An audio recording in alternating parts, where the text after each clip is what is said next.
E aí, Sor, tudo beleza? Aqui é o Lucas. Fala aí, se apresenta aí, Passos. Eu sou o Thiago Cardoso.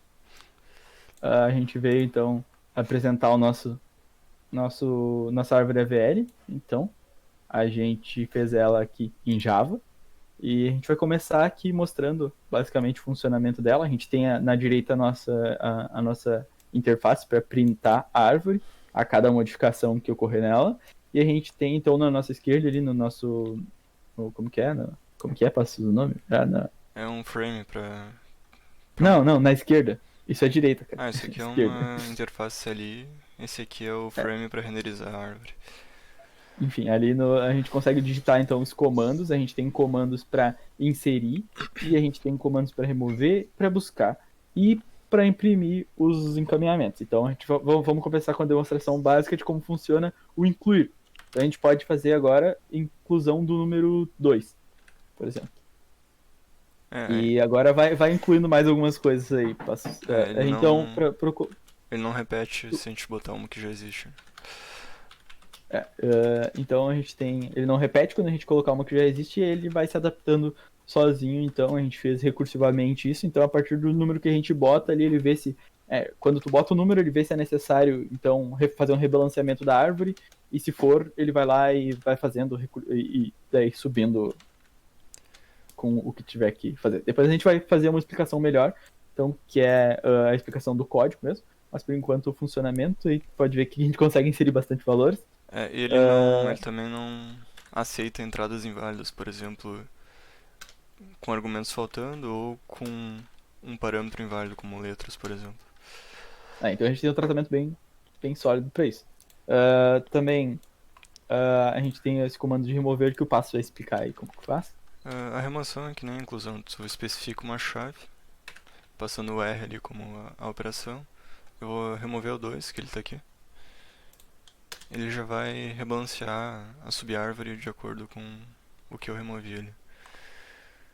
A gente não tem animação de como ele faz para rebalancear e etc, né? Porque cada vez a gente no nosso grafo ali, enfim, ele deleta e desenha tudo de novo do jeito que a árvore ficou gravada na raiz lá. Então, enfim, é assim que ele faz. Então a gente também tem um terceiro comando, que é o de buscar.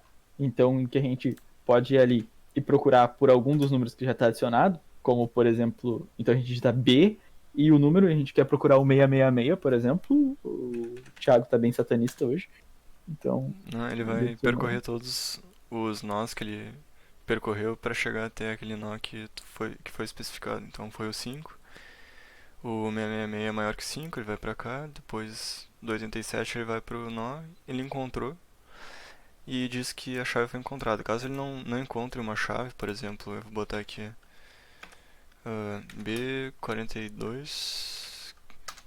Ele diz que a Ele chave vai não. avisar que não encontra a chave. Isso. E é isso aí. Daí a gente ainda tem o nosso último comando, além de sair, né? Que é o X, mas a gente ainda tem o de. Esse comando aqui ele não estava no enunciado, mas como foi pedido para a gente implementar os encaminhamentos da árvore, a gente decidiu colocar no menu ali para mostrar os quatro encaminhamentos lá. No caso, baseado nessa árvore, ele teria a pré-ordem, a pós-ordem, a em ordem, e daí tem por nível também. O por nível eu acho que não pedia no enunciado, né? Era esse que não pedia. Mas a gente implementou os quatro porque, enfim, a partir do momento que a gente estava implementando um, era tranquilo de pensar nos outros, assim. Acho que seguindo a lógica. E daí a gente mostra os quatro juntos ali e basicamente do funcionamento é isso. A gente também tem a opção de sair, que o Passo pode demonstrar ali para a gente finalizar. Então que fecha e finaliza o código. E basicamente é assim que ele funciona. E a gente vai agora então fazer uma explicaçãozinha do código e de tudo que a gente utilizou ali. Ok, então explicando o projeto em si. Aqui tá nossos pacotes, está em bastante número porque a maior parte está dentro esse pacote MXGraph, que é para renderização dos grafos, que a gente usou para renderizar a árvore de forma gráfica ali. Mas tirando isso, a gente tem um pacote Private Tree, aqui está a nossa loja programação da árvore. E tem uma aqui que a gente usou no semestre passado na cadeira de computação ali para capturar os inputs do usuário. Então facilita um pouco. Eu já tinha implementado e já aproveitou. Começando para a classe que onde tem um main. A única coisa que ela faz é instanciar uma interface e aceitar a interface aqui no console, né? Então, essa interface, ela basicamente imprime uma mensagem de help inicialmente e aceita em loop um menu com as opções. Então, tem essas duas opções que não dependem de nenhuma chave: X para sair e para mostrar os encaminhamentos.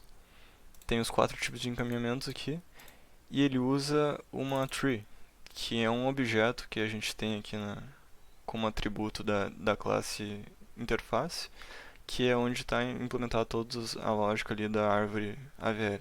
A gente vai explicar ela um pouco depois, né? Voltando aqui, tudo que ela faz é redirecionar os comandos aqui que foram digitados no console para os comandos que foram implementados lá na classe de AVL Tree, né? Aqui está a inserção, a remoção e a busca.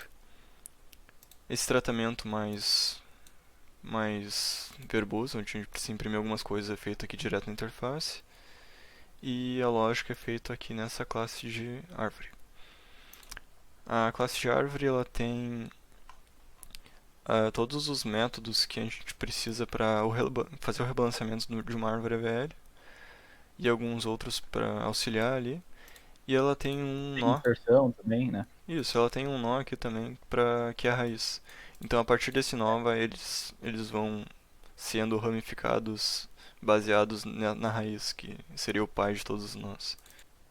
Então no Node a gente tem os atributos, né, que são a chave dele, a gente tem a altura, a gente tem também um atributo Node dentro do tipo Node, dentro do próprio Node, que é o left e o right, então para a esquerda e para a direita. Então ele é o pai, por exemplo, ele pode ter um filho à esquerda e um filho à direita. Então a gente tem getters e setters padrões, né, para a gente conseguir manipular ela fora. A gente tem o get left height e o get right height, que eles são para retornar a altura dos nodos à esquerda e à direita. Então, como a gente está retornando a altura do nodo à esquerda ou a altura do nodo à direita, a gente. E eles podem não existir, então no caso do nodo da esquerda e do nodo da direita serem nulos, ele vai retornar aquele -1 que está colocado ali, senão ele vai retornar a altura tipo, do nodo. Então, enfim, isso vai acontecendo. Esses métodos, o get left height e get right height, eles são utilizados lá fora para facilitar algumas operações que a gente vai fazer. Então, beleza? Então ali mais alguns getters e setters padrões, e a gente tem o update height, que quando a gente, enfim, faz alguma modificação, a gente tem que atualizar a altura, né, desse nosso nodo, e a altura do nodo, que é aquele atributo lá de cima, ela vai ser atualizada pegando a altura máxima entre os nodos da direita e da esquerda. Então a gente vai sempre adicionar 1, porque a gente está vendo a altura dos de baixo, mas a gente vai lá e a gente vê tanto da esquerda quanto da direita, e a gente compara a qual que é maior. Então a gente tem mais altura no da esquerda, a gente soma o valor do da esquerda com o +1 ali para indicar que a altura correta, né, do nosso nodo. Então, como a gente estava comentando ali sobre a árvore, a gente foi lá para a parte do nodo. Então, agora voltando para as operações que a gente pode realizar com ela, a gente tem a primeira operação, que é o insert. Então, a primeira operação é o insert. Esse daí é o nosso método público, que a gente tem dois métodos insert. A gente tem um método público e a gente tem um método privado. Esse método público, ele é diferente do método privado. Então, o método público chama o privado para realizar a operação e ele vai retornar o nodo da forma que ele tem que ser. Então, depois de inserir esse nodo, ele vai retornar ele para a gente já com os valores, com as chaves.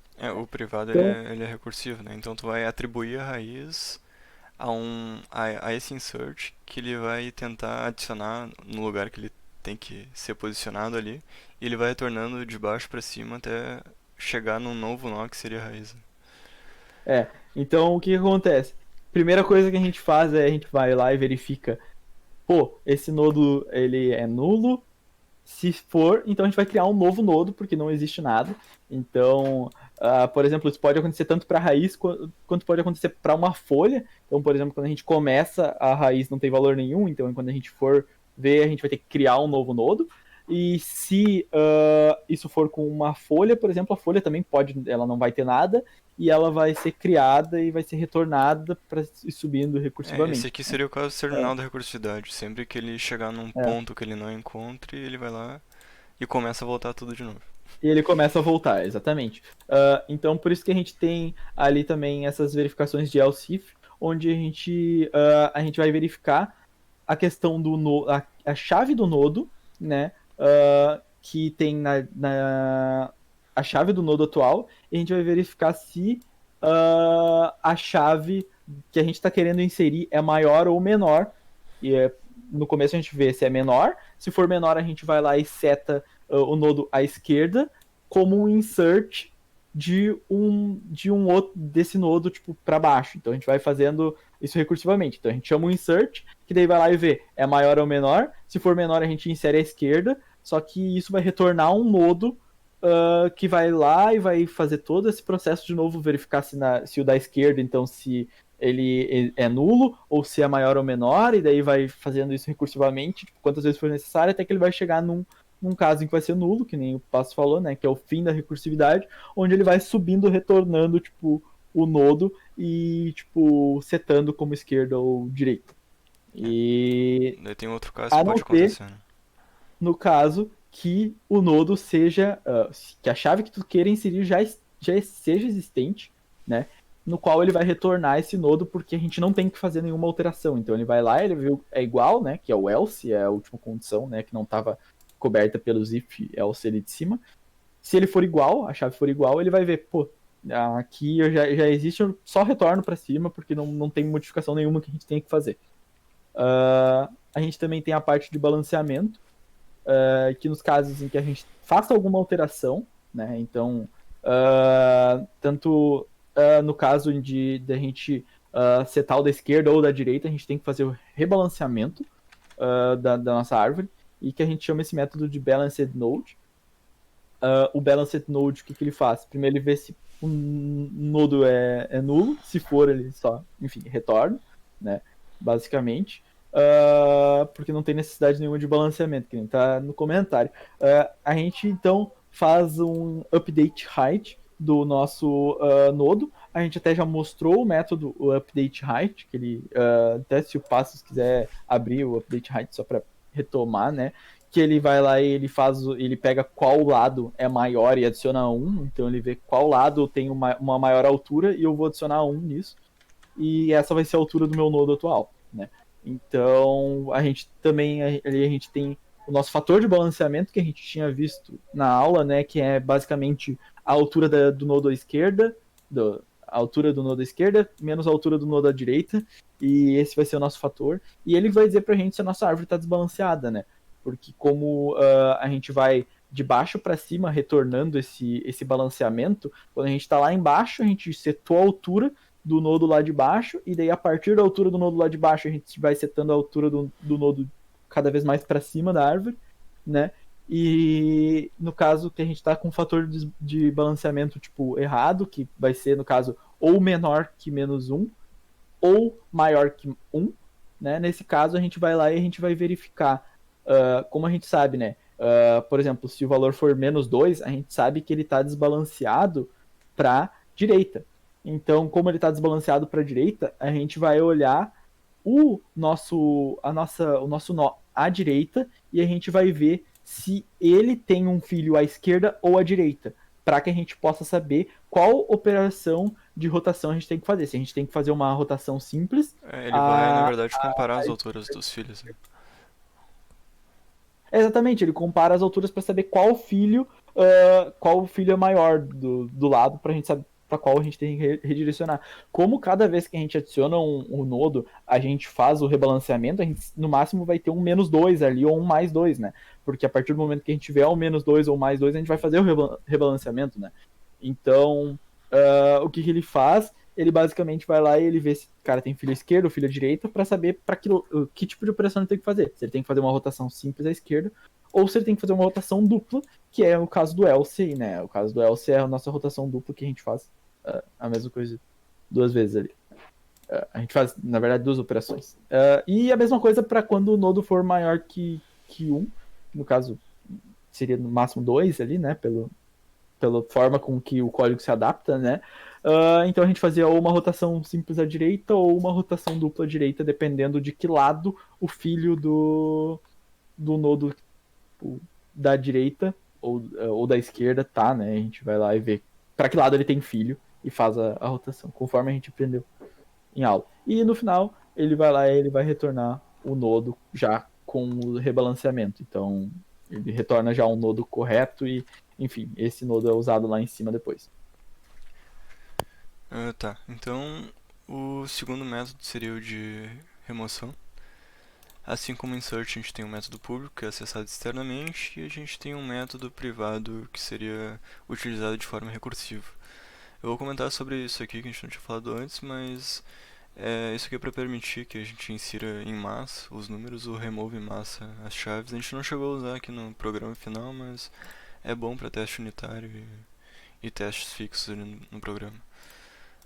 Enfim, ele vai atribuir a raiz então a uma nova série de operações recursivas, assim como na inserção.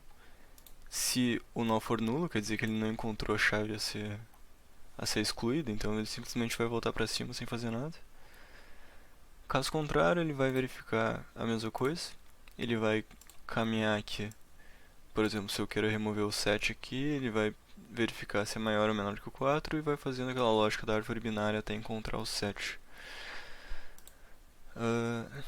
Se for maior, se for menor. Caso contrário, esse else aqui quer dizer que ele não é menor nem maior que a chave, quer dizer que ele é exatamente a chave, então quer dizer que ele encontrou o nó com aquele valor especificado. Nesse caso, eu preciso remover o nó. Remover o nó da subárvore. Então a gente achou melhor criar um novo método para fazer essa lógica, que a gente acredita que seja mais eficaz de alguma forma. A remoção de uma raiz de uma subárvore seria, por exemplo, caso eu queira remover o 8, ele vai procurar um substituto para esse nó e remover o nó substituto do lugar atual dele e passar ele como sendo o novo 8. Então, por exemplo, nessa lógica aqui, a gente cria um novo nó para ser o nó que vai ser retornado com as novas ramificações. Ele vai tentar extrair um novo substituto ou da esquerda ou da direita, sendo que ele vai priorizar a ramificação que tiver a maior altura. Então, nesse caso, se fosse o 4, ele ia priorizar a ramificação que está à direita, porque ele tem um a mais que o da esquerda.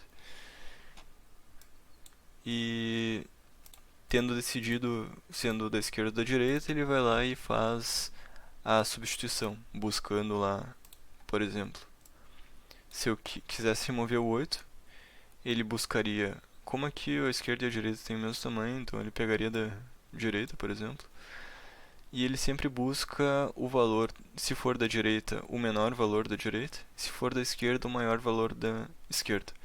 Isso, tipo, a lógica seria buscar o mais próximo do nó que seria excluído. Na esquerda seria o 7, na direita seria o 9. Se eu excluísse o 8, ele buscaria o 9, passaria como sendo 8.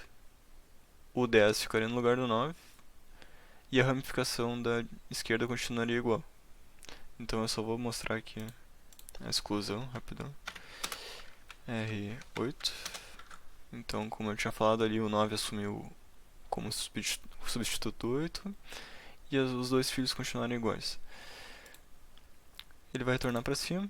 Então, tendo removido a raiz, ele vai, caso entre um desses casos, de alterar ou da esquerda ou da direita ou a própria raiz, ele vai retornar um não balanceado, que é o mesmo método utilizado na inserção.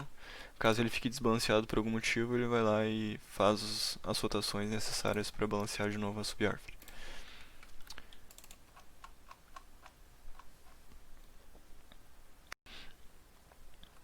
Beleza, então o próximo comando que a gente tem então é o search, né, o próximo método.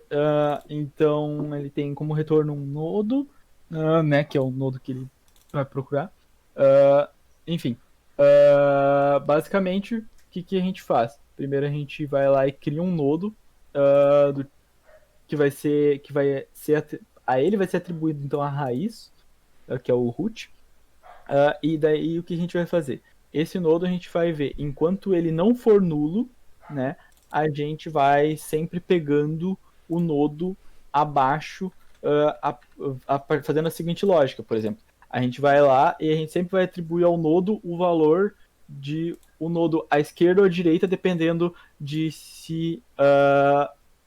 da chave do nodo, a gente vai lá e verifica, por exemplo, a chave do nodo atual, a chave que eu estou buscando, ela é maior ou ela é menor? Se ela for maior, então eu vou pegar o nodo à direita.